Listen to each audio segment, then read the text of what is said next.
Hello, pangmalakasang sandwich ba ang hanap nyo na healthy at pwede sa pangkaramihan, bata man na matanda?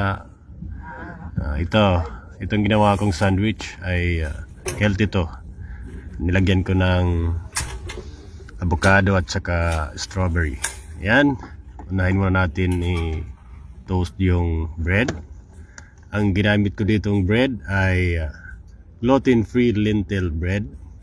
Kung wala kayong ganito, kaya sourdough, kaya kahit anong bread, tsaka Roman lettuce, siyempre nabibili yan sa mga palengke natin. Strawberry, avocado, nasa palengke rin yan.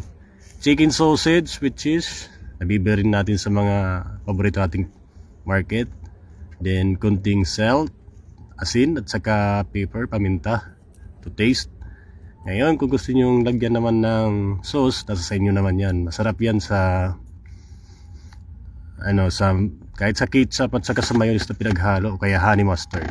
Ayan, simple lang, mura pa.